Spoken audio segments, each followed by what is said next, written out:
স্বাগত জানাচ্ছি বিরতিহীন রাত ৯টায় বাংলাদেশে। আপনাদের সাথে আছি আমি মাহমুদা মৌমিতা এবং আমি গোলাম কিবরিয়া। জানিয়ে দিচ্ছি শিরোনামগুলো। অক্সফোর্ডের করোনা টিকার আমদানির ছাড়পত্র, ভারতের সেরামের তৈরি ভ্যাকসিন আনতে আর বাধা নেই।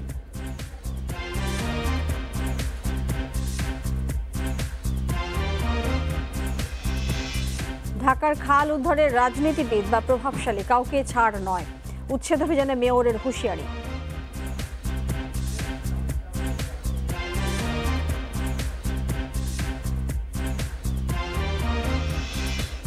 পিকে হালদারের মামাতো ভাই শঙ্খ ব্যাপারী ৩ দিনের রিমান্ডে, অবৈধ সম্পদের খোঁজে দুদকে জিজ্ঞাসাবাদ।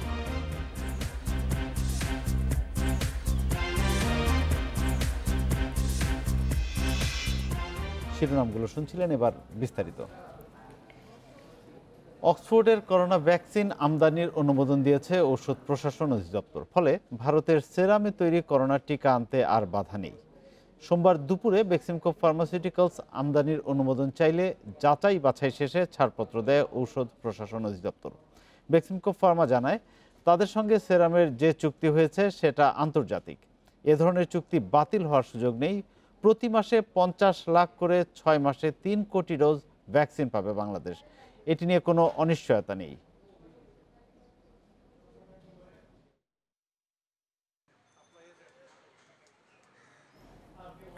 এর আগে অক্সফোর্ডের টিকা অনুমোদনের জন্য ঔষধ প্রশাসন অধিদপ্তরে আবেদন করে বেক্সিমকো ফার্মাসিউটিক্যালস। প্রতিষ্ঠানটির ব্যবস্থাপনা পরিচালক নাজবুল হাসান পাপন জানিয়েছেন, অনুমোদন পেলে 1 মাসের মধ্যেই টিকা দেশে আসবে। বিকেলে রাজধানীর গুলশানে এক ব্রিফিংয়ে এই কথা জানিয়েছেন তিনি। নাজবুল হাসান আরও বলেছেন, ভারত সরকার সেরামকে যেভাবে ভ্যাকসিন রপ্তানিতে নিরুৎসাহিত করেছে সেটি যৌক্তিক। তবে বেক্সিমকোর সঙ্গে সিরামের যে চুক্তি হয়েছে সেটি আন্তর্জাতিক চুক্তি। এ ধরনের চুক্তি বাতিল হওয়ার সুযোগ নেই। বেক্সিমকোর এমডি জানিয়েছেন, প্রতি মাসে 50 লাখ করে 6 মাসে 3 কোটি ডোজ ভ্যাকসিন বাংলাদেশ পাবে। এটি নিয়ে কোনো অনিশ্চয়তা তৈরি হয়নি। চুক্তি অনুযায়ী সেরামকে অগ্রিম টাকা দেয়া হলে এবং দেশে টিকার নিবন্ধন দেওয়া হলে সময় মতোই অক্সফোর্ডের ভ্যাকসিন বাংলাদেশে আসবে। সেরামের সঙ্গে চুক্তি G2G নয় উল্লেখ করে পাপন বলেন, এই চুক্তিতে সেরাম একটি পক্ষ, বেক্সিমকো একটি পক্ষ, বাংলাদেশ সরকার একটি পক্ষ। এই চুক্তি অনুযায়ী সেরাম ভ্যাকসিন উৎপাদন করবে, বাংলাদেশ সরকার ভ্যাকসিনের জন্য প্রয়োজনীয় অনুমোদন এবং টাকা দেবে, আর বেক্সিমকো সেরামের কাছ থেকে এই ভ্যাকসিন বাংলাদেশে নিয়ে আসবে।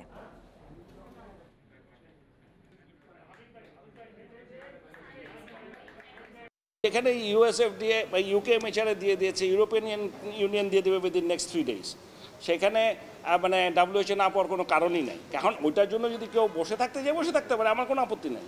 তারপরে যদি বলেন আমি ইউএসএফডির জন্য বসে থাকবো, তারও 2 মাস বসে থাকবো, আমার অসুবিধা নেই। কিন্তু আমার কথা হচ্ছে, অ্যাজ পার এগ্রিমেন্ট অ্যাপ্রুভাল দেওয়ার 1 মাসের মধ্যে এনে ওরা দেওয়ার কথা। আমরা অ্যাজ বাংলাদেশি কাউন্টার পার্ট, আমরা অবশ্যই ওদের লোকাল এজেন্ট বা ডিস্ট্রিবিউটর, এক্সক্লুসিভ ডিস্ট্রিবিউটর, তাদেরকে সবসময় বলে প্রেশারাইজ করব, ওদেরকে এই কন্ডিশন মানতেই হবে। So far we are concern, আমরা এর মধ্যে অন্য কিচ্ছু ঢোকাতে চাই না। চুক্তি অনুযায়ী যথাসময়ে ভারতের সেরাম ইনস্টিটিউটের তৈরি অক্সফোর্ডের করোনা টিকা বাংলাদেশে আসবে। এ নিয়ে বিভ্রান্ত হওয়ার কোনো সুযোগ নেই। এ বিষয়ে স্বাস্থ্য এবং পররাষ্ট্র মন্ত্রণালয় এবং বেক্সিমকো ফার্মাসিউটিক্যালসকে আশ্বস্ত করেছে ভারত সরকার এবং সেরাম ইনস্টিটিউট। আপাতত আন্তর্জাতিক স্বীকৃতি না থাকায় টিকা রপ্তানির জটিলতা নিরসনের চেষ্টা চালাচ্ছে ভারত। বিশ্ব স্বাস্থ্য সংস্থার অনুমোদন পেলেই বাংলাদেশে টিকা রপ্তানি করবে সেরাম। এ প্রক্রিয়ায় 1 মাস লাগতে পারে।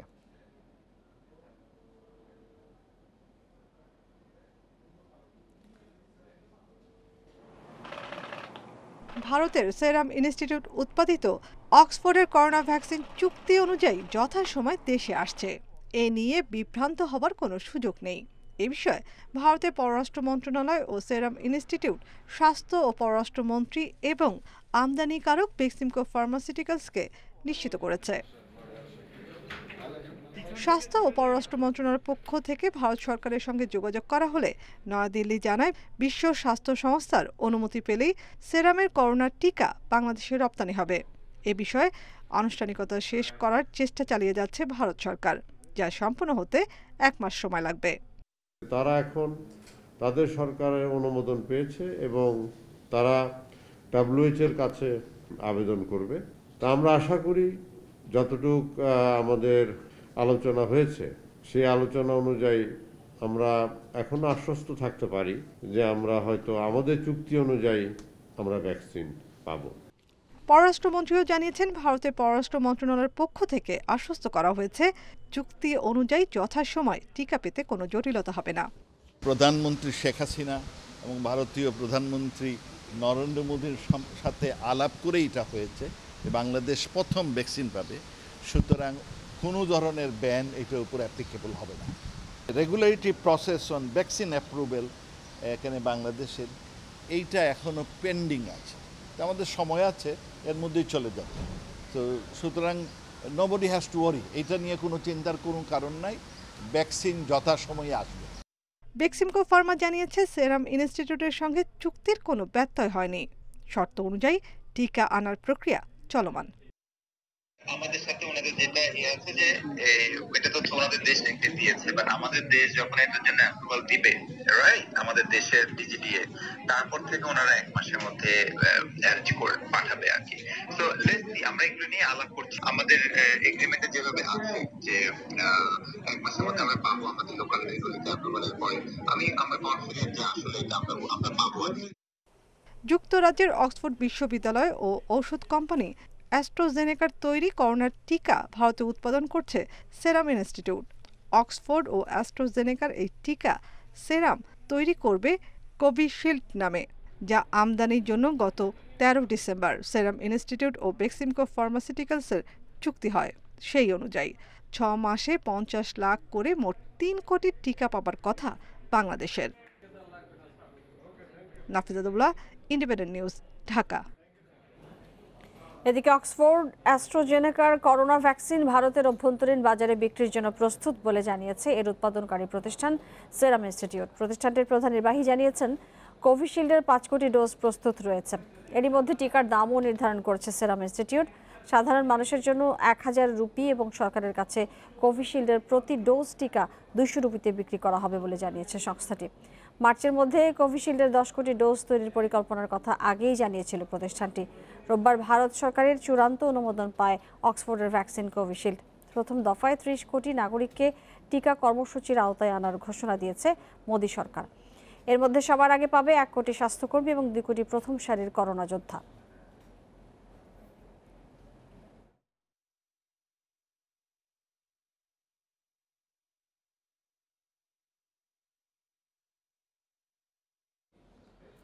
দেশে করোনায় আরও 24 জনের মৃত্যু হয়েছে, এর মধ্যে পুরুষ 18 এবং নারী 6 জন। এ নিয়ে মোট প্রাণহানি হল 7,650 জনের। 180টি ল্যাবে 24 ঘন্টায় 12,096টি নমুনা পরীক্ষায় করোনা শনাক্ত হয়েছে 917 জনের। পরীক্ষা বিবেচনায় শনাক্তের হার 7.52%।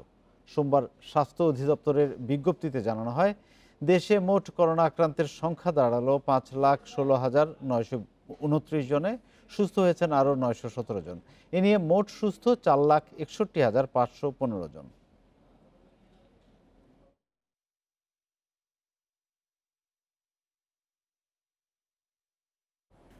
যুক্তরাজ্যে শুরু হলো অক্সফোর্ড অ্যাস্ট্রাজেনেকার ভ্যাকসিন প্রয়োগ কার্যক্রম। এরই মধ্যে প্রস্তুত করা হয়েছে 5 লাখের বেশি ডোজ। করোনায় বিশ্বে আরও 7,000 মানুষের মৃত্যু হয়েছে। এরই মোট প্রাণহানি ছাড়ালো 18,52,000। নতুন 5 লাখের বেশি শনাক্ত নিয়ে এই পর্যন্ত আক্রান্তের সংখ্যা 8,55,00,000-এর বেশি। ভ্যাকসিন আবিষ্কারের পরও করোনা মোকাবিলায় হিমশিম খাচ্ছে যুক্তরাষ্ট্র সহ বিশ্বের বিভিন্ন দেশ। সংক্রমণের বর্তমান পরিস্থিতিকে ভয়াবহ বলে বর্ণনা করেছেন যুক্তরাষ্ট্রের সার্জন জেনারেল। এদিকে একদিনে 1300-র বেশি মৃত্যু দেখেছে দেশটি। নতুন প্রায় 2 লাখ শনাক্ত নিয়ে মোট আক্রান্ত ছাড়িয়েছে 2,11,00,000। করোনা মোকাবিলায় আরও কঠোর বিধিনিষেধ আরোপের পরিকল্পনা করছে যুক্তরাজ্য। ব্রিটিশ প্রধানমন্ত্রী বরিস জনসন জানিয়েছেন, আঞ্চলিক কড়াকড়ির আওতায় বন্ধ থাকতে পারে শিক্ষা প্রতিষ্ঠান।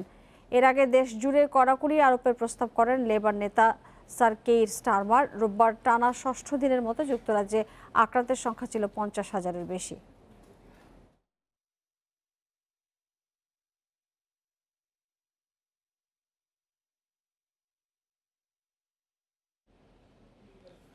যুক্তরাজ্যের নতুন ধরনের করোনা ভাইরাস ছড়িয়ে পড়ার পরও দেশটির রাজধানী লন্ডন থেকে চতুর্থ দফায় সিলেট এলেন আরও 48 যাত্রী। তবে এবার বিমানবন্দর থেকে বাড়ি না ফিরে 14 দিনের কোয়ারেন্টিনে যেতে হয়েছে তাদের। শহরের 2টি হোটেলে নিজ খরচে এ সময় পর্যন্ত অবস্থান করতে হবে তাদের। এতে যাত্রীরা ক্ষোভ জানালেও সংক্রমণ রোধে বাড়তি সতর্কতা হিসেবে এ ব্যবস্থা বলছে প্রশাসন। যুক্তরাজ্যে নতুন ধরনের করোনা ভাইরাস সংক্রমণের মধ্যেও বাংলাদেশ থেকে যাতায়াত করছেন যাত্রীরা। তবে সংক্রমণ রোধে বাড়তি সতর্কতা হিসেবে 1 জানুয়ারি থেকে 15 জানুয়ারি পর্যন্ত যুক্তরাজ্য থেকে আসা যাত্রীদের প্রাতিষ্ঠানিক কোয়ারেন্টিন বাধ্যতামূলক করেছে স্থানীয় প্রশাসন। এরই মধ্যে সোমবার বিমান বাংলাদেশ এয়ারলাইন্সের BG202 ফ্লাইটে ওসমানী আন্তর্জাতিক বিমানবন্দরে আসেন 48 যাত্রী। তাদের প্রাথমিক পরীক্ষা শেষে বিআরটিসির বাসে নেওয়া হয় দরগা গেট এলাকার 2টি হোটেলে।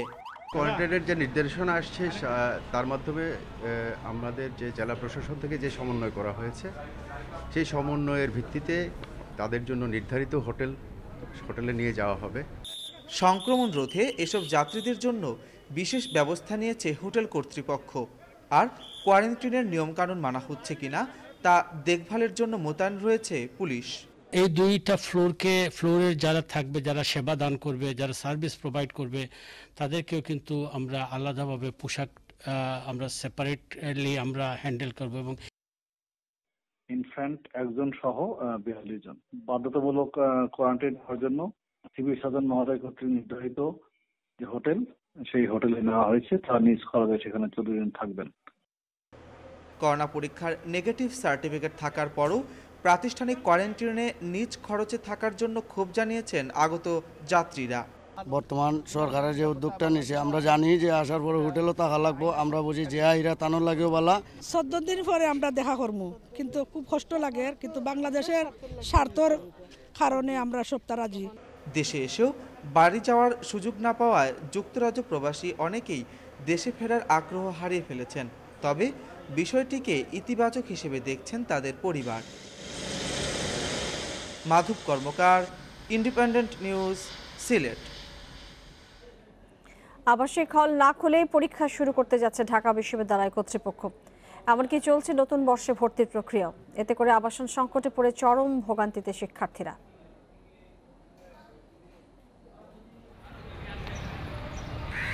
করোনার কারণে 9 মাসেরও বেশি সময় ধরে বন্ধ ঢাকা বিশ্ববিদ্যালয়। আবাসিক হলও বন্ধ। বিশ্ববিদ্যালয় কর্তৃপক্ষ অনলাইন ক্লাস পরিচালনা করলেও ইন্টারনেট সুবিধা না থাকা সহ নানা কারণে যোগ দিতে পারেনি অনেক শিক্ষার্থী। এমন পরিস্থিতিতে শুরু হতে যাচ্ছে সেমিস্টার ফাইনাল পরীক্ষা, অথচ খুলছে না আবাসিক হল। শিক্ষার্থীরা দেশের বিভিন্ন প্রান্ত থেকে ক্যাম্পাসে আসছে, কিন্তু থাকার জায়গা নেই। বিশ্ববিদ্যালয়ের ভিতরে সবকিছু হচ্ছে, খেলাধুলা হচ্ছে, বহিরাগতরা এখানে আসে আড্ডা দিচ্ছে। বিশ্ববিদ্যালয়ের উচিত পরীক্ষার আগে হল খুলে দেওয়া। ঢাকায় থেকে শিক্ষার্থীদের পক্ষে পরীক্ষা দেওয়া আসলে খুবই কষ্টকর। চলছে ভর্তি কার্যক্রম, এজন্য ক্যাম্পাসে আসতে হচ্ছে শিক্ষার্থীদের, পড়তে হচ্ছে চরম ভোগান্তিতে। অনেক সমস্যায় পড়েছে, কারণ ঢাকায় এমন অনেক মানুষ আছে যাদের কেউ নাই, তারা কোথায় থাকবে। আমি চাই যে যত দ্রুত সম্ভব আমাদের হলগুলো খুলে দেওয়া হোক। ছাত্র সংগঠনগুলো হল না খুলে পরীক্ষা নেয়ার প্রতিবাদ জানিয়েছে কয়েক দফা, কিন্তু তাতে সায় নেই কর্তৃপক্ষের। অনতিবিলম্বে স্বাস্থ্য সুরক্ষা নিশ্চিত করে পরীক্ষার্থীদের জন্য হল খুলে দিতে হবে। আমরা বিশ্ববিদ্যালয়ের প্রশাসনের কাছে আহ্বান জানিয়েছি যে আপনারা একটি রোডম্যাপ নির্ধারণ করুন, সেই রোডম্যাপের আলোকে স্বাস্থ্য সুরক্ষা নিশ্চিত করা হবে, পরীক্ষার্থীরা হলে উঠবে। বিশ্ববিদ্যালয় কর্তৃপক্ষ বলছে হল খোলার বিষয়ে এখনো সিদ্ধান্ত হয়নি। শিক্ষার্থীদের সাথে কথা বলেই স্বাস্থ্যবিধি মেনে পরীক্ষা নেওয়া হচ্ছে। এখানে কোনো কিছু ম্যান্ডেটরি করে দেওয়া হয়নি। শিক্ষার্থীদের সাথে আলোচনা সাপেক্ষে সকল শিক্ষার্থী যদি পরীক্ষায় অংশগ্রহণ করতে পারে, তাহলে স্ব ডিপার্টমেন্ট কিংবা ইনস্টিটিউট পরীক্ষাগুলো নেবেন। এটি একাডেমিক কাউন্সিলের সিদ্ধান্ত। করোনার কারণে অনেক শিক্ষার্থীর পরিবারের আর্থিক অবস্থা খারাপ, সেই সঙ্গে বন্ধ টিউশনিও। এই অবস্থায় হল না খুলে পরীক্ষা নেওয়ার সিদ্ধান্ত এটি কোনোভাবেই শিক্ষার্থী বান্ধব নয়। তাই এ সিদ্ধান্তের পুনর্বিবেচনা জরুরি বলছেন সংশ্লিষ্টরা। নূরে আলম, ইন্ডিপেন্ডেন্ট নিউজ, ঢাকা। অস্ত্র ও টাকা তুলে দিয়ে ছাত্র রাজনীতিকে কলুষিত করেছেন জিয়াউর রহমান। ছাত্র সংগঠনগুলোকে সে পথ থেকে সরিয়ে এনেছে ছাত্রলীগ। সংগঠনটির ৭৩তম প্রতিষ্ঠাবার্ষিকীর আলোচনায় অংশ নিয়ে এসব কথা বলেন প্রধানমন্ত্রী শেখ হাসিনা। এ সময় দেশের জন্য সততার সঙ্গে কাজ করতে ছাত্রলীগের নেতাকর্মীদের নির্দেশ দেন আওয়ামী লীগ সভাপতি। করোনা সতর্কতায় ছাত্রলীগের প্রতিষ্ঠাবার্ষিকীর আয়োজন ছিল সীমিত। আলোচনা সভা হয় কৃষিবিদ ইনস্টিটিউশন মিলনায়তনে। এতে ভার্চুয়ালি যোগ দেন প্রধানমন্ত্রী।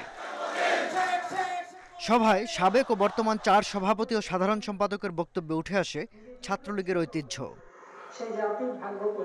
এ সময় প্রধানমন্ত্রী বলেন, বঙ্গবন্ধুর স্বপ্ন বাস্তবায়নে প্রতিটি ধাপেই ছাত্রলীগের ভূমিকা ছিল অনন্য।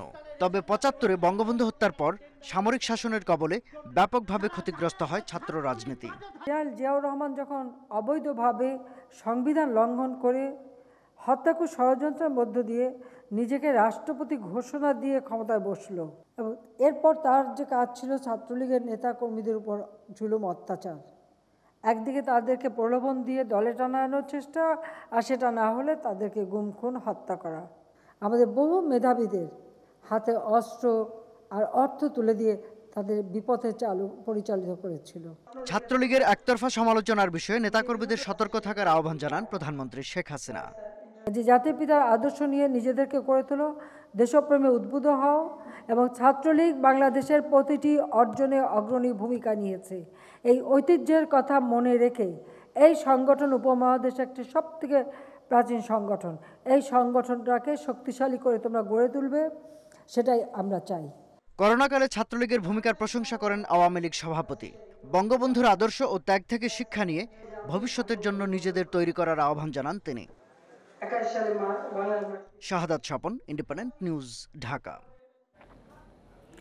এবার খাল উদ্ধারে নেমে পড়েছে ঢাকা উত্তর সিটি কর্পোরেশন। রাজধানীর মিরপুরের ইব্রাহিমপুর খালপাড়ের ৪-৫টি দোকান এবং 3তলা ভবন উচ্ছেদ করা হয়েছে। সরিয়ে দেওয়ার আগে দখলদারদের সময়ও দেওয়া হয়েছিল। মেয়র জানিয়েছেন, দখলদার রাজনীতিক বা প্রভাবশালী হলেও ছাড় দেওয়া হবে না। ঢাকা উত্তরের ইব্রাহিমপুর খাল, সিএস রেকর্ড অনুযায়ী খালের প্রশস্ত 60 ফুট, দখলে এটা এখন 10 থেকে 15 ফুট। খাল দখল করে গড়ে তোলা হয়েছে এই 3তলা ভবন। দায়িত্ব পেয়েই ভবনটি গুড়িয়ে দেয় ঢাকা উত্তর সিটি কর্পোরেশন। 2 কিলোমিটার দৈর্ঘ্যের ইব্রাহিমপুর খালের 2 পারে গড়ে তোলা হয়েছে বহু অবৈধ স্থাপনা। এর মধ্যে রয়েছে বসতবাড়ি, দোকানপাট ও বহুতল ভবন।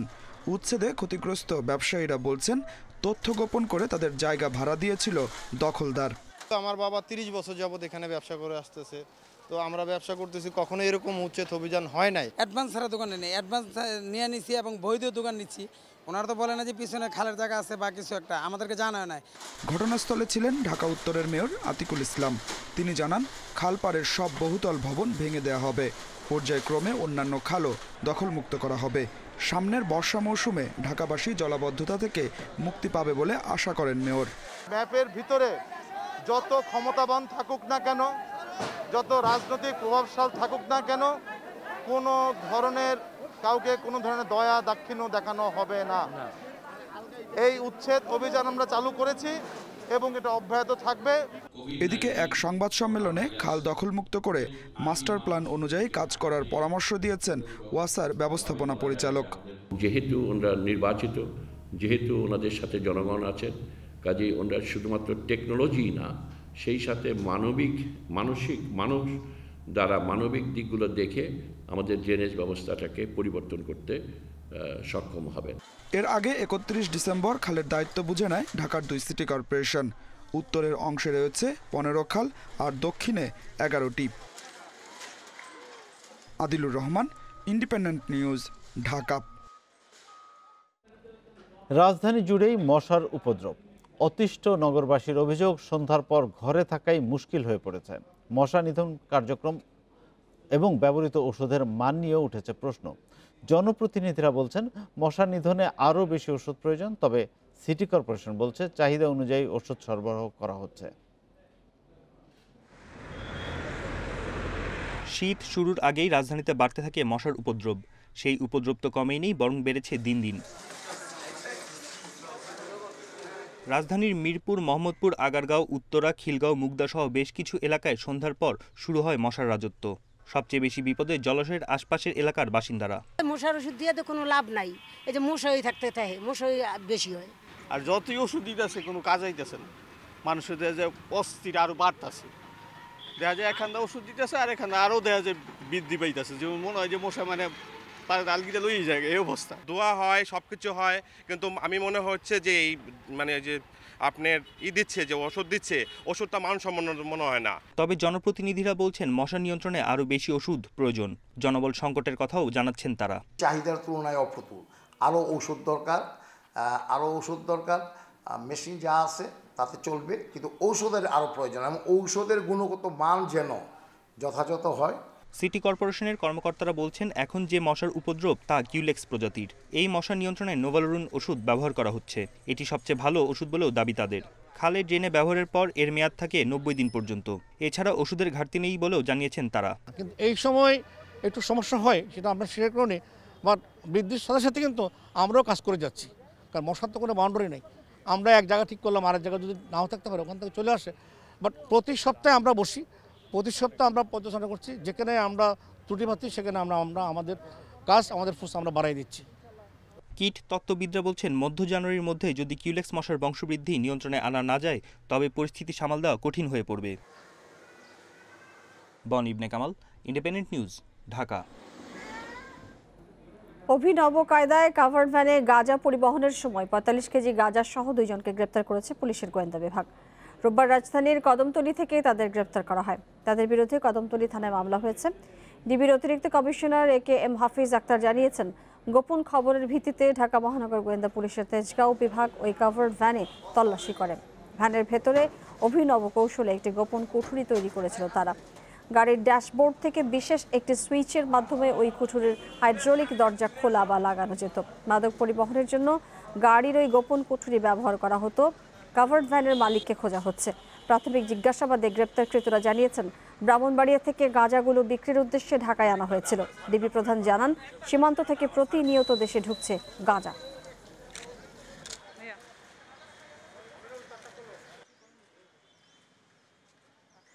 কাভার্ড ভ্যান যখন আমরা তল্লাশি করে আমার টিম, তখন কোনো কিছুই পায় নাই। পরবর্তীতে হিডেন চেম্বারটির সন্ধান পায় এবং হিডেন চেম্বারের ভিতরে গাঁজা উদ্ধার করে। আমাদের মেসেজ হলো যে এই ধরনের কাভার্ড ভ্যান ঢাকা চট্টগ্রাম রোডে শত শত গাড়ি যাতায়াত করে। যারা এই ধরনের উদ্দেশ্যে মাদক পরিবহনের উদ্দেশ্যে বা অবৈধ জিনিস পরিবহনের উদ্দেশ্যে এই ধরনের হিডেন চেম্বার সৃষ্টি করেছে, তাদের বিরুদ্ধে আমরা কঠোর আইনগত ব্যবস্থা নিব। চলতি অর্থ বছরের 31 ডিসেম্বর পর্যন্ত 10,220 কোটি টাকা সমপরিমাণ অপ্রদর্শিত অর্থ এবং সম্পদ বৈধ হয়েছে। গণমাধ্যমে পাঠানো বিবৃতিতে এ তথ্য জানিয়েছে জাতীয় রাজস্ব বোর্ড NBR। সংস্থার হিসাবে সম্পদ বৈধ করার সুযোগ নিয়েছেন 7,650 জন নাগরিক। এ খাত থেকে কর আদায় হয়েছে 963 কোটি টাকা। চলতি অর্থবছরে অপ্রদর্শিত অর্থ এবং স্থাবর অস্থাবর সম্পত্তি বৈধ করার অবারিত সুযোগ দেয় NBR। এদিকে সংস্থাটি জানিয়েছে, চলতি অর্থবছরে আয়কর রিটার্ন বেড়েছে 9%। এতে কর আদায় হয়েছে 4,000 কোটি টাকার বেশি। এ সময় রিটার্ন জমা দিয়েছেন 21.5 লাখ করদাতা, আর সময় আবেদন করেছে 2.5 লাখ। করোনার ঝুঁকি নিয়ে রিটার্ন জমা দেয়ায় করদাতাদের প্রতি কৃতজ্ঞতা জানিয়েছেন NBR চেয়ারম্যান আবু হেনা মোহাম্মদ রহমাতুল মুনিম।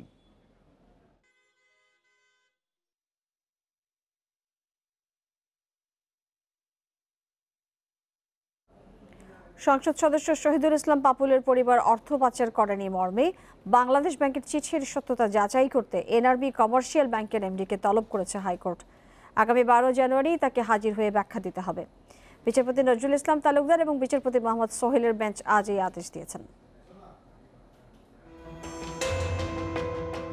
148 কোটি টাকা অর্থ পাচারের অভিযোগে করা মামলায় গত 26 নভেম্বর হাইকোর্টে আগাম জামিন আবেদন করেন সংসদ সদস্য শহীদুল ইসলাম পাপুলের স্ত্রী, সংসদ সদস্য সেলিনা ইসলাম ও তার মেয়ে ওয়াফা ইসলাম এবং বোন জেসমিন প্রধান। ওই আবেদনের সাথে তারা বাংলাদেশ ব্যাংকের উপপরিচালক আরিফিন আহসান মিয়া স্বাক্ষরিত একটি চিঠি জমা দেয়, যাতে বলা হয়েছে এনআরবি কমার্শিয়াল ব্যাংকের হিসাবের বিপরীতে কোনো মানি লন্ডারিং হয়নি। পরে ওই উপপরিচালকের কাছে চিঠির ব্যাখ্যা জানতে চায় হাইকোর্ট। বাংলাদেশ ব্যাংকের উপপরিচালক আরিফিন আহসান মিয়ার লিখিত ব্যাখ্যা নিয়ে শুনানি হয়। একই সাথে এনআরবি কমার্শিয়াল ব্যাংকের এফডিআর হিসাব নিয়ে যে তদন্ত হয়েছে তাও জমা দেওয়া হয়েছে। প্রতিবেদনে মানি লন্ডারিং হয়নি তা কোথাও বলা হয়নি, বরং বলা হয়েছে হাতিরপুল শাখায় জেসমিন প্রধানের এফডিআর এর টাকার উৎস নিশ্চিত হওয়া যায়নি, আবার ঋণের টাকা পাচার হয়েছে কিনা তাও নিশ্চিত হওয়া যায়নি। উনি বলতেছেন এটা একটা ট্যাম্পার করা হয়েছে, আর বিএফআই এর পক্ষ থেকে বলা হয়েছে এই ধরনের চিঠির কথা যে দেওয়া হয়েছে এটা ফলস অ্যান্ড ফেব্রিকেটেড, যে আসল সত্যটা বের হওয়ার জন্য একটা প্রপার ইনকোয়ারি দরকার। এই কারণে এনআরবি কমার্শিয়াল ব্যাংকের ব্যবস্থাপনা পরিচালককে ডাকা হয়েছে, উনি হলফ আকারে জানাবেন 12 জানুয়ারি। এদিকে বাংলাদেশ ব্যাংকের চিঠির মূল কপি জমা দিতে সেলিনা ইসলামের আইনজীবীকে নির্দেশ দিয়েছে হাইকোর্ট। আমরা যে চিঠিটা কোর্টে জমা দিয়েছি সেই চিঠির মূল কপি আমরা দায়ের করব বলে আদালত থেকে আজকে পারমিশন পাই। মামলার বিবরণে বলা হয়েছে পাপুল, সেলিনা, জেসমিন ও ওয়াফার 5টি হিসাবের মাধ্যমে 2012 থেকে 2020 সাল পর্যন্ত 148 কোটি টাকা পাচার হয়। পাপুল ছাড়া বাকি 3 জনের আয়ের বৈধ কোনো উৎস দেখানো হয়নি। পরে 11 নভেম্বর 4 জনের বিরুদ্ধে জ্ঞাত আয় বহির্ভূত সম্পদের অভিযোগে মামলা করে দুদক। জান্নাতুল ফেরদাউস Tanvi, independent news, Dhaka. Reliance finance এবং এনআরবি গ্লোবাল ব্যাংকের সাবেক ব্যবস্থাপনা পরিচালক আলোচিত প্রশান্ত কুমার হালদার ওরফে পিকে হালদারের মামাতো ভাই শঙ্খ ব্যাপারীকে 3 দিনের রিমান্ড দিয়েছে আদালত। এর আগে জিজ্ঞাসাবাদ শেষে সোমবার দুপুরে তাকে গ্রেপ্তার করে দুর্নীতি দমন কমিশন দুদক। গত জানুয়ারিতে প্রায় 275 কোটি টাকার অবৈধ সম্পদ অর্জনের অভিযোগে পিকে হালদারের বিরুদ্ধে মামলা করে দুদক। ইতোমধ্যে পিকে হালদারের রাজধানীর 2টি প্লট, 2টি ফ্ল্যাট ও 5 শতাধিক ব্যাংক হিসেব জব্দ করা হয়েছে। তদন্তে বেরিয়ে আসে পিকে হালদারের 2 ফ্ল্যাটের একটির মালিক কাগজে কলমে তার মামাতো ভাই শঙ্খ ব্যাপারী। এছাড়া পিকে হালদারের বিভিন্ন দুর্নীতির সঙ্গে সংশ্লিষ্টতার অভিযোগও শঙ্খের বিরুদ্ধে। দুদকের তলবে সাড়া দিয়ে সোমবার সকাল 10টায় সেগুনবাগিচার কার্যালয়ে হাজির হন শঙ্খ ব্যাপারী। এরপর 3.5 ঘন্টার জিজ্ঞাসাবাদ শেষে দুপুর 1:30টায় তাকে গ্রেপ্তার দেখানো হয়। জিজ্ঞাসাবাদে পিকের দুর্নীতির সঙ্গে ঘনিষ্ঠ সংশ্লিষ্টতা পাওয়ায় শঙ্খকে গ্রেপ্তার করার কথা বলছে দুদক। তদন্তকারীর তদন্তে অনুসন্ধানে বের হয়ে আসছে যে সে পিকে হালদারের একজন সহযোগী। তার মাধ্যমে তার উপার্জিত অর্থ বা অবৈধ উপার্জিত অর্থ সেটা তার মাধ্যমে বিভিন্ন জায়গায় গিয়েছে, এরকম প্রমাণ পাওয়া যাচ্ছে। পিকে হালদারের বিরুদ্ধে প্রায় 3600 কোটি টাকা আত্মসাৎ ও পাচারের আরেক অভিযোগ অনুসন্ধানে ইন্টারন্যাশনাল লিজিংয়ের 2 কর্মকর্তাকে জিজ্ঞাসাবাদ করে দুদকের আরেক উপপরিচালক।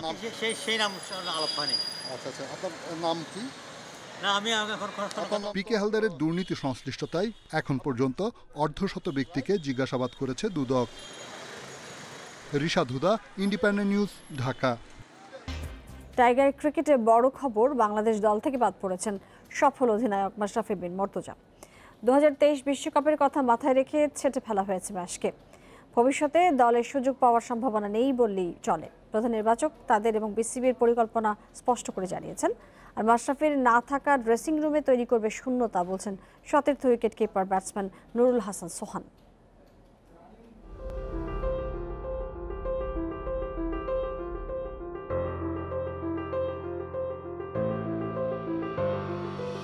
মাশরাফি কি শুধুই একজন ক্রিকেটার, একজন বোলার, নাকি অধিনায়ক? টাইগার ক্রিকেটে মাশরাফি এর চেয়ে বড় কিছু, একটা আবেগের নাম। বাস্তবতার কাছে সেই আবেগকেও হার মানতে হলো। তাহলে কি এখানেই শেষ?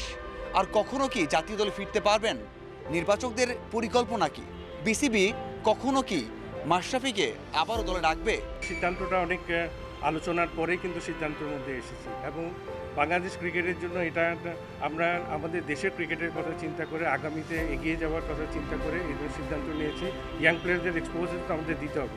মাশরাফিকে বাদ দেওয়া কি সহজ কাজ ছিল? নির্বাচকরা কি একটুও চাপ ফিল করেনি? অবশ্যই করেছেন।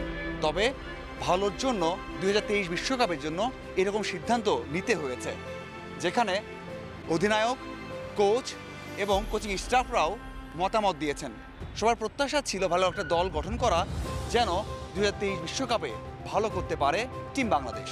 আমাদের দেশের জন্য অনেক কিছু দিয়েছে এবং এটা একটা কঠিন সিদ্ধান্ত ছিল, তারপরেও বাস্তবতা আমাদেরকে মানতেই হবে, সামনের দিকে এগিয়ে যেতে হবে এবং এই ফোকাসটা আমরা রিফ্রেশ হয়ে যে 2023 ওয়ার্ল্ড কাপে টিম ম্যানেজমেন্টের প্ল্যান এবং সবাই মিলে সম্মিলিতভাবে আমরা এই সিদ্ধান্ত নিয়েছি। মাশরাফি মানেই আস্থার প্রতীক। ক্রিকেটারদের পিঠে হাত বুলিয়ে বলা এগিয়ে যাও। ড্রেসিং রুমে এমন অভিভাবককে মিস করবেন সতীর্থরা। উনি বাংলাদেশের one of the best bowler, যদি আপনি স্ট্যাটিস্টিক্সও দেখেন, তো আমার কাছে মনে হয় যে অবশ্যই তাকে বাংলাদেশ টিম এবং ড্রেসিং রুম বেশি মিস করবে সবাই। জাতীয় দলে হয়তো আর এক হয়ে খেলা হবে না, তবে সেই সুযোগ থাকছে ঘরোয়াতে। ক্যাপ্টেন ফ্যান্টাস্টিকের কাছ থেকে আরও অনেক কিছুই যে শেখার আছে এ প্রজন্মের ক্রিকেটারদের। Mazharul Islam, independent news. Windies সিরিজের দলে না রেখে মাশরাফিকে বোধহয় সমাপ্তির বার্তাই দিয়ে দিল বিসিবি। ভবিষ্যৎ ভাবনা আর ক্রিকেটের বৃহত্তর স্বার্থ বিবেচনায় কঠিন সিদ্ধান্ত নিতে হয়েছে, আর এর মধ্য দিয়ে কঠিন প্রশ্নের জবাবও মিলিয়ে নেওয়া গেছে। অর্থাৎ টাইগার জার্সিতে বোধহয় শেষ ম্যাচ খেলা হয়ে গেছে মাশরাফির। চ্যালেঞ্জ নিতে পছন্দ করেন, চোটের সঙ্গে লড়াইয়ে কখনোই হার মানেননি মাশরাফি। সবশেষ টি-20 কাপে তার প্রমাণ দিয়েছেন আরও একবার। হ্যামস্ট্রিং চোট থেকে ফিরে মাত্র 2 সেশন ট্রেনিং, পারফরম্যান্সে সেটা বোঝা গেছে কি? ধার কমলেও নিয়ন্ত্রণ এখনো আছে আন্তর্জাতিক মানে। উইন্ডিজ সিরিজের জন্য বোধহয় সংগ্রাম করেই মাঠে ফিরেছিলেন। নির্বাচকদের মাথায় দিয়েছেন টিকে থাকতে তৈরি আছেন তিনি। তবে নেতৃত্ব ছাড়া যেন মুকুটহীন রাজা মাশরাফি, যেখানে সমর্থকের ভালোবাসাই লড়াইয়ের একমাত্র রসদ। কঠিন বাস্তবতায় জায়গা ছাড়ার সময় এসে গেছে। 2 দশকের ক্যারিয়ারে চোটের আঘাতে অনেকবারই ছিটকে গেছেন, কিন্তু এই প্রথম দল থেকে বাদ পড়লেন ম্যাশ। চড়াই উত্তরায়ের ক্যারিয়ার যেন সাহসী মাশরাফির প্রতিচ্ছবি। পারফর্মার, নেতৃত্ব, তিনি ক্রিকেটেরই আইকন। দুর্দিনে দলের হাল ধরে টাইগার ক্রিকেটকে পৌঁছে দিয়েছেন অন্য উচ্চতায়। র্যাঙ্কিংয়ে উন্নতি, বিশ্বকাপ কোয়ার্টার ফাইনাল কিংবা চ্যাম্পিয়ন্স ট্রফির সেমিতে খেলা, সবই ক্যাপ্টেন ফ্যান্টাস্টিকের ক্যারিয়ারকে করেছে সমৃদ্ধ।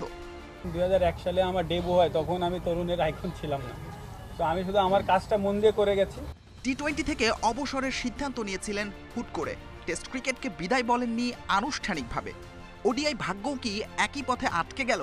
220 ম্যাচে 270 উইকেট শিকারেই কি থেমে যেতে হলো? যদিও খেলা চালিয়ে যাওয়ার সিদ্ধান্ত একান্তই মাশরাফির, কিন্তু বিসিবির সিদ্ধান্ত অনেক প্রশ্নের জবাবই হয়তো দিয়ে দিয়েছে। জাতীয় দলে মাশরাফি অধ্যায়ের সমাপ্তি কি এখানেই? তাই যদি হয়, তাহলে গেল মার্চে জিম্বাবুয়ে সিরিজের শেষ ম্যাচটাই টাইগার জার্সিতে ম্যাচের শেষ। সাইদ সাদি, ইন্ডিপেন্ডেন্ট নিউজ। উইন্ডিজ সিরিজের জন্য একই দিন ওয়ানডে এবং টেস্টের প্রাথমিক দল ঘোষণা করেছে নির্বাচকরা। ভবিষ্যৎ পরিকল্পনায় বাদ পড়েছেন মাশরাফি। টেস্টে বিবেচনায় রাখা হয়নি মাহমুদুল্লাহকে। ব্যস্ত সূচির কথা মাথায় রেখে পুলে ক্রিকেটার বেড়েছে। ওয়ানডে সিরিজের দলে নতুন মুখ যুব বিশ্বকাপ জয়ী পারভেজ হোসেন ইমন এবং শরীফুল ইসলাম। টেস্ট দলে আনকোরা ইয়াসির রাব্বি এবং হাসান মাহমুদ। তবে চূড়ান্ত দলে নতুনদের জায়গা পাওয়া বেশ কঠিন। 20 জানুয়ারি আন্তর্জাতিক ক্রিকেটে ফিরছে বাংলাদেশ। টানা 3 বিশ্বকাপের জন্য দল গুছিয়ে নিতে নির্বাচকদের সামনে কঠিন চ্যালেঞ্জ। দল নির্বাচনে তাই বাস্তবতায় পা রেখেছেন নান্নু বাসার নির্বাচক প্যানেল, যেখানে ওয়ানডে সিরিজের প্রাথমিক দলে রাখা হয়নি টাইগারদের সবচেয়ে সফল অধিনায়ক মাশরাফিকে। তবে ভবিষ্যৎ পরিকল্পনায় ঠিকই নতুনদের উপর আস্থা রাখা হয়েছে। 24 সদস্যের প্রাথমিক দলে চমক বঙ্গবন্ধু টি-20 কাপে স্পটলাইটে আসা শরীফুল ইসলাম ও পারভেজ হোসেন ইমন। তামিমের নেতৃত্বে স্কোয়াডে আছে অভিজ্ঞ তরুণের মিশেল। শরীফুল কিন্তু অনেক বছর ধরে ভালো খেলেছে। ইনফ্যাক্ট শরীফুল কিন্তু আমাদের এ দলেও খেলে এসে 2 বছর আগে। সো ও কিন্তু আমাদের মানে পাইপলাইনে আছে গত 2 বছর ধরে। এই আন্ডার ওয়ার্ল্ড কাপের আগে থেকে কিন্তু পাইপলাইন আছে। ইমন আমাদের কাছে মোস্ট এক্সাইটিং ট্যালেন্ট। ওকে আমরা সুযোগ দিচ্ছি যে আরও দ্রুত রেডি করা যায়, সো দ্যাট ফিউচারে যেন ওকে কাজে লাগাতে পারে। এদিন টেস্ট সিরিজের জন্য 20 সদস্যের প্রাথমিক দলও ঘোষণা করা হয়েছে। এবারও সাদা পোশাকে উপেক্ষিত থেকেছেন মাহমুদুল্লাহ। এ দলে অভিষেকের অপেক্ষায় আছেন ইয়াসির আলী রাব্বি ও হাসান মাহমুদ। 2023-এর জন্য একটা ফোকাস আমরা রেখেছি, আর 2021 থেকেই কিন্তু প্রচুর ম্যাচ আছে আমাদের। আপনার টেস্ট ক্রিকেট বলেন, ওডিআই বলেন, সব কিছু মিলে এই জন্য টেস্ট আর ওডিআর পুলটা একটু বড় করা হয়েছে এবং আর এই ফোকাসটা রেখে কিন্তু টিম ম্যানেজমেন্টের যে প্ল্যান আছে এই প্ল্যানের সাথে আমরা এগোচ্ছি। প্রাথমিক দলের ক্রিকেটাররা নিজেদের মধ্যে দুটি প্রস্তুতি ম্যাচ খেলবে 14 ও 16 জানুয়ারি। এরপর 17 জানুয়ারি ঘোষণা হবে চূড়ান্ত স্কোয়াড। উইন্ডিজের বিপক্ষে ওয়ানডে সিরিজ শুরু 20 জানুয়ারি। Saiful Majumdar, independent news. উত্তর বারিধারার বিপক্ষে কষ্টের জয়ে ফেডারেশন কাপের সেমিফাইনালে আবাহনী। ফ্রান্সিসকো রদ্রিগেজের ইনজুরি টাইমের গোলে শেষ 8 লড়াইয়ে জিতেছে আকাশী নীল। অপেক্ষাকৃত দুর্বল বারিধারার বিপক্ষে সামর্থ্য অনুযায়ী খেলতে ব্যর্থ আবাহনী একাধিক সুযোগ তৈরি করেও কাজে লাগাতে পারছিল না রেকর্ড চ্যাম্পিয়নরা। জীবন সাইখানিরা দুর্বল ফিনিশিংয়ে বারেবার হতাশ করেছেন। ডেডলক ভাঙে দ্বিতীয়ার্ধের যোগ করার সময়ে আবাহনীকে সেমিতে তুলেছেন ব্রাজিলিয়ান ফরওয়ার্ড ফ্রান্সিসকো রদ্রিগেজ। বৃহস্পতিবার শেষ 4 লড়াইয়ে তাদের প্রতিপক্ষ জায়ান্ট বসুন্ধরা কিংস। আগের দিন ফাইনালে ওঠার প্রথম লড়াইয়ে নামবে সাইফ স্পোর্টিং এবং চট্টগ্রাম আবাহনী।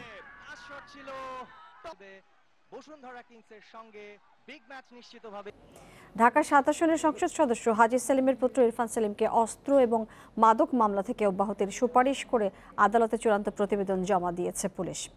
সোমবার বিকেলে ঢাকার সিএমএম আদালতে এই প্রতিবেদন দাখিল করেন মামলার তদন্ত কর্মকর্তা চকবাজার থানার পরিদর্শক দেলওয়ার হোসেন। প্রতিবেদনে উল্লেখ করা হয়েছে, ইরফান সেলিমের বিরুদ্ধে অভিযোগের সাক্ষ্য প্রমাণ পাওয়া যায়নি। গত বছরের 25 অক্টোবর রাজধানীর ধানমন্ডিতে নৌবাহিনীর কর্মকর্তাকে মারধরের ঘটনার পরদিন হাজী সেলিমের পুরান ঢাকার বাসায় অভিযান চালিয়ে অস্ত্র মাদক সহ ইরফান সেলিমকে গ্রেপ্তার করে র্যাব। পরে অস্ত্র এবং মাদক আইনে ইরফান এবং তার দেহরক্ষী জাহিদের বিরুদ্ধে আলাদাভাবে 4টি মামলা করে র্যাব।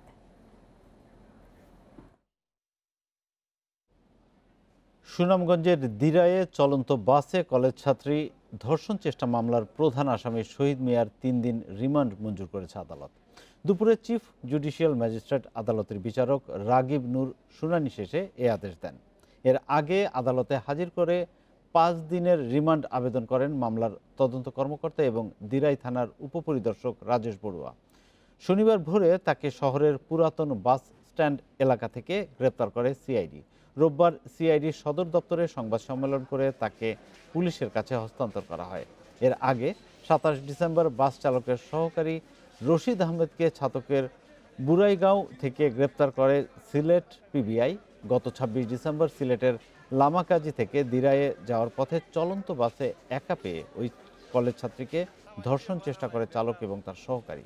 এ সময় চলন্ত বাস থেকে লাফিয়ে পড়ে আহত হন তিনি।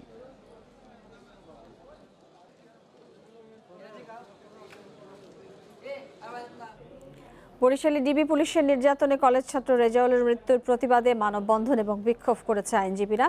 দুপুরে আদালত চত্বরে অনুষ্ঠিত হয় এই কর্মসূচি। এ সময় বক্তারা বলেছেন, সুস্থ অবস্থায় গ্রেপ্তার করা হয় রেজাউলকে, অথচ 2 দিন পরই সারা শরীরে নির্যাতনের দাগ নিয়ে মৃত্যু হয়েছে তার। এই ঘটনায় ডিবি পুলিশের এসআই মহিউদ্দিনের বিরুদ্ধে তদন্ত করে শাস্তির দাবি জানিয়েছেন তারা। এদিকে রেজাউলের মৃত্যুর ঘটনায় বরিশাল মেট্রোপলিটন পুলিশের পক্ষ থেকে গঠিত 3 সদস্যের তদন্ত কমিটি আজ কাজ শুরু করেছে। তবে রেজাউলের মৃত্যুর ঘটনায় এখনও কোনো মামলা দায়ের করেনি স্বজনরা। শনিবার বরিশাল শেরি বাংলা মেডিকেল কলেজ হাসপাতালে রেজাউল করিমের মৃত্যু হয়। স্বজনদের অভিযোগ, মাদক মামলায় ফাঁসিয়ে অর্থ আদায় করতেই নির্যাতন করা হয়েছিল রেজাউলকে। নিহত রেজাউল বরিশাল ল কলেজের ছাত্র ছিলেন। ছেলেটিকে সুস্থভাবে ধরে নিয়ে গেল, তারপর ছেলেটি লাশ হয়ে গেল। এখন আমরা এই হত্যার বিচার চাই। তাকে নির্মমভাবে পুলিশ হেফাজতে নিয়ে মেরে ফেলা হলো, সেই বিচারের দাবিতে শিক্ষানবিশ আইনজীবীরা একত্রিত হয়েছে। চলতি মাসে দেশে 2 থেকে 3টি শৈত্যপ্রবাহ বয়ে যেতে পারে। এর মধ্যে একটি রূপ নেবে তীব্র শৈত্যপ্রবাহে। জানুয়ারির মাঝামাঝিতে আসা তীব্র এই শৈত্যপ্রবাহে দেশের তাপমাত্রা 6 থেকে 4 ডিগ্রির মাঝামাঝি থাকতে পারে বলে জানিয়েছে আবহাওয়া অধিদপ্তর। আবহাওয়া অধিদপ্তরের জানুয়ারি মাসের পূর্বাভাস অনুযায়ী 12 জানুয়ারি পর্যন্ত শীতের প্রকোপ কম থাকবে।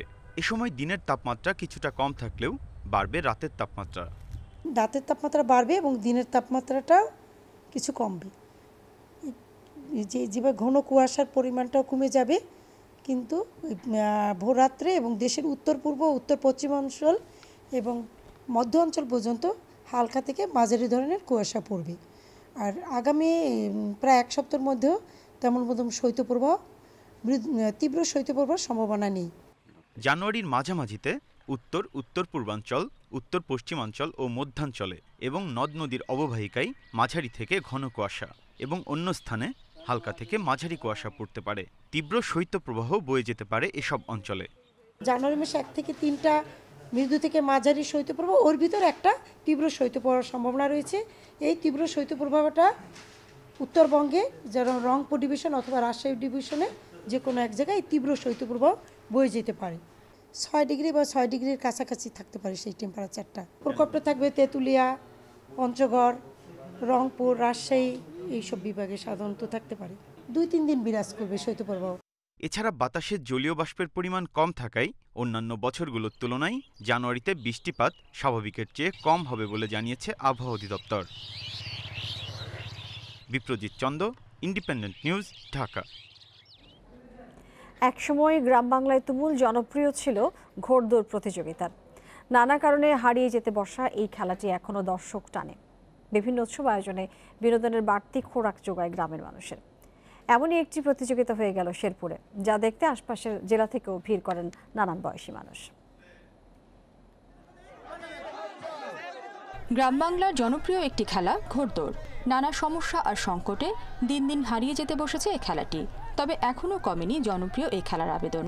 যেখানেই হোক ঘোড়দৌড় প্রতিযোগিতার খবর পেলে হাজির হন নানা বয়সী দর্শক। শেরপুরে আমন ধান ঘরে তোলার পর প্রতি বছর নিয়মিত আয়োজন করা হয় ঘোড়দৌড়ের। বিভিন্ন জেলা থেকে ঘোড়াসহ এই আয়োজনে যোগ দেন অর্ধ শতাধিক প্রতিযোগী। গ্রামীণ দর্শকপ্রিয় এই খেলাকে টিকিয়ে রাখার চেষ্টা করছেন তারা। বাংলাদেশের যে কোনো জায়গায় খেলা হইলে আমি ঘোড়দৌড়ে অংশগ্রহণ করি। আমার একটি ঘোড়া আছে। পূর্বপুরুষ ঘোড়া খেলে আসছি, আমরা এখনো খেলাই। আল্লাহর রহমতে মানুষে পছন্দ করে। ঘোড়দৌড় প্রতিযোগিতা উপলক্ষে বসে মেলা।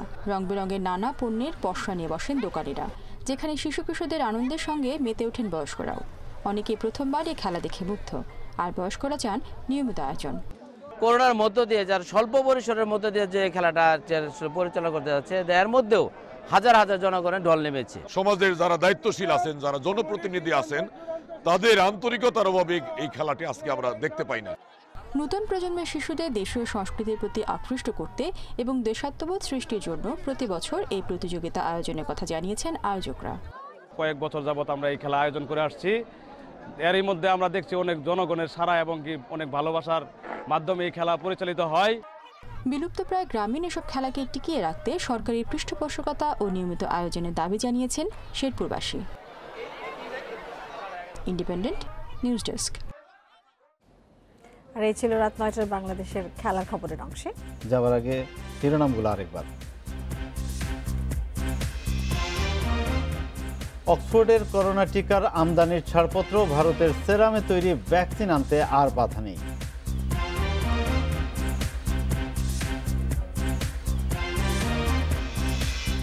ঢাকার খাল উদ্ধারের রাজনীতিবিদ বা প্রভাবশালী কাউকে ছাড় নয়, উচ্ছেদ অভিযানে মেয়রের হুঁশিয়ারি।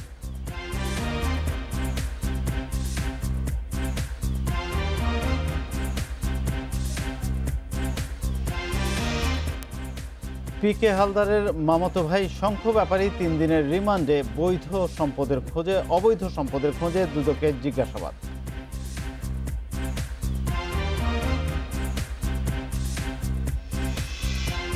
এই ছিল বিরতিহীন রাত 9টায় বাংলাদেশে। ইন্ডিপেন্ডেন্ট টেলিভিশনের সব খবরের আরো বিস্তারিত জানতে চোখ রাখুন ফেসবুক, ইউটিউব এবং টুইটারে। সাথে থাকার জন্য ধন্যবাদ জানাচ্ছি।